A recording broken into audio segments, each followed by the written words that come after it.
So we're standing in front of a site that's known as the China Wall, located in the Loup Loup area of Okanogan County. Loup Loup was a mining town out here that dated to the 1880s, and it had most of the mining activity compared to any other area of the county.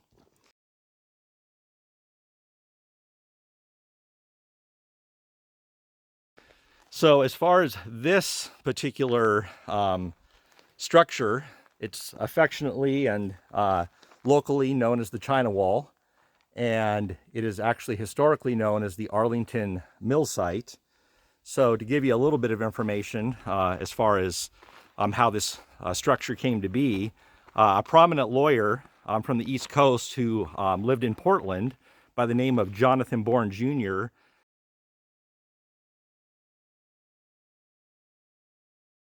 had a considerable number of claims in the area in 1888. And Bourne essentially controlled the majority of the Ruby Mining District, and there were no mills in this area during this time. So Bourne saw a business opportunity to further control the mining market by financing the construction of this massive stamp mill. So construction of this employed about 150 men, and the mill construction began in the fall of 1889. These granite blocks that you see, some of them weigh a couple 100 pounds, and they go up to 2 tons as far as weight. The mill was never finished, and the structure, as far as the wood structure that was here, was torn down, and all the mining equipment was removed, just leaving behind these stone foundation walls. And some of these walls are 3 feet thick. They're up to 80 feet long and 30 feet tall. So around 1905, a new mill was built on Ruby Hill to support the mining operations. As far as the name China Wall, there were speculations and rumors that Chinese labor was involved in the construction of the mill, and that's how the name came to be. But the historical records of the time don't support this theory at all, so it's just really a nickname, if anything.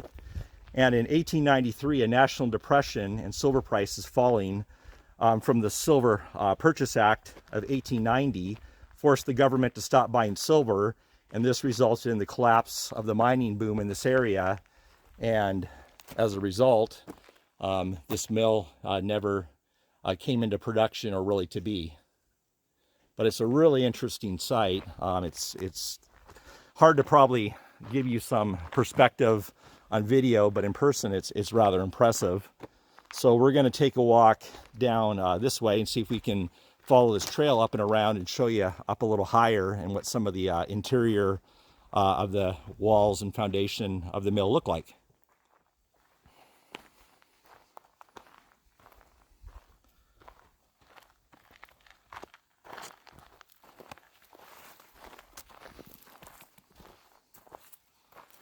You can see how massive these walls were, but the stonework is pretty impressive.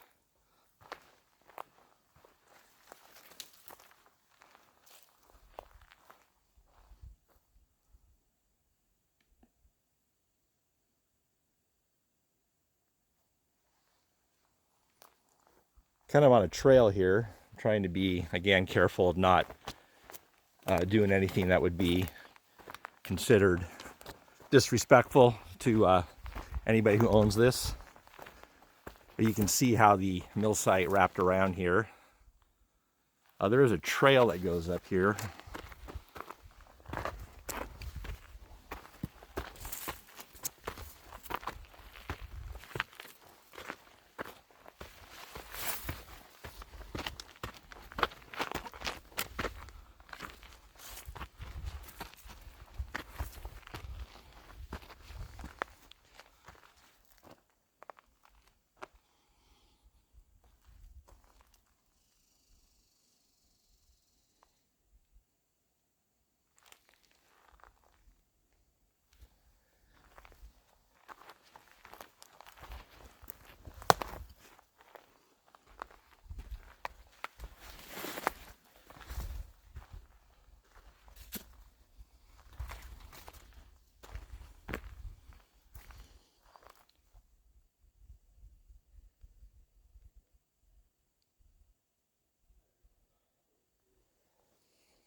It is a pretty awesome structure, though.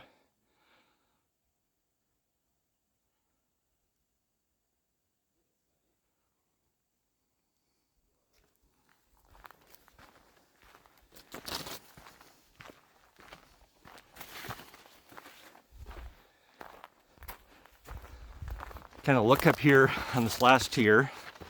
Yeah, I'm staying on this trail over here to the side, trying not to climb out on the structure.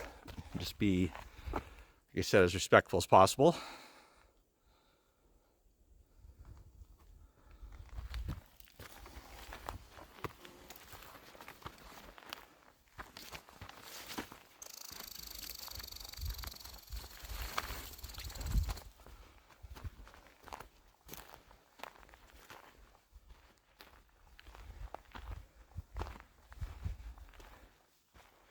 Just by the footprint of the foundations here, this would have been a really impressive mill had it been finished and put into operation.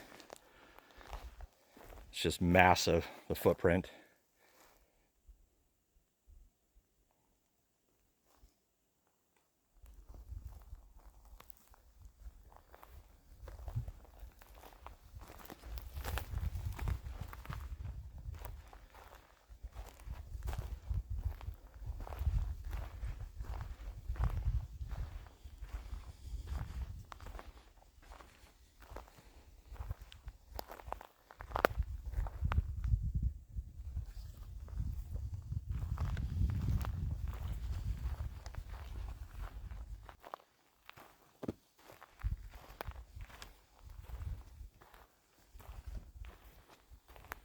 All right, so we're gonna head back down here and continue on to our next destination today. And we will see you a little bit down the road.